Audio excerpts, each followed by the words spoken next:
folks, welcome back. It's Friday Fitness with me, Andrew Chadwick, your certified strength coach here at the ETA. A little bit of a cold front coming in here in Texas at the minute, so I've got my hoodie on, staying nice and warm. Now this week we were talking about upper body flexibility. Now obviously golfers need to be able to rotate. And so with our exercise this week, we're going to be talking about threading the needle. And the one thing that I really like here is we're really trying to get the spine and the upper body to rotate towards a certain direction. If you imagine the golf swing, we want to be able to see that kind of flexion, that lateral flexion, but we don't want to be sending the upper body too far one way. And so what we're really trying to do here is stabilize the one side as we create that turn and that reach. And so I really like the exercise. I call it thread the needle. There are different terms. So what I'll typically ask my athletes to do, we'll be in this quadruped position. We may place the hands slightly in front of the shoulder. And what I'll ask athletes to do is I'll get them to take their opposite arm underneath their body and reach across.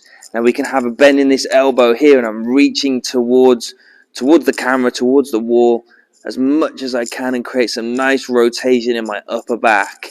I'll then have the athlete come back and we'll go to the other side.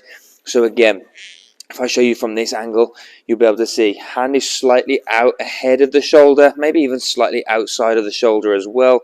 I'll take that hand and I'll reach across, slight bend in the opposite elbow. As I reach, I'm getting that nice twist. You can see here that my hips are staying relatively level.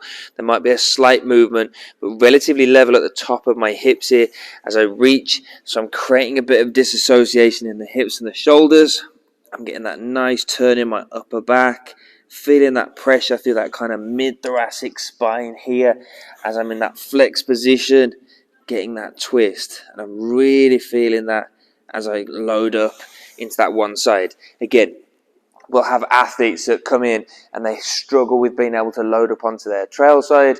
They then struggle to maybe get back onto their lead side. So we're just seeing that maybe sometimes there's a rotational problem. So when we get athletes to do thread the needle, we're really trying to assess, can they get into that position while they're flexed? How does that feel for them? Do they need to work on this in terms of reps? So we could go maybe 10 reps on each side, just taking our time, starting to move a little more dynamically, or do we want to do more of kind of an active or passive stretch, I guess? And do we want to get them into that position, and do we want them to hold it? Now again, notice I'm trying to disassociate my hips and my shoulders as much as I can, create that rotation through the back. It's really going to help any golfer that's struggling with their ability to kind of flex and rotate at the same time through the golf swing while they're disassociating the hips and the shoulders. That's this week's Friday Fitness, folks. Go ahead and like the video, subscribe to the channel. We'll be back next week with another Friday Fitness for you. I'm Andrew Chadwick, your certified strength coach here at the ETA. Take care.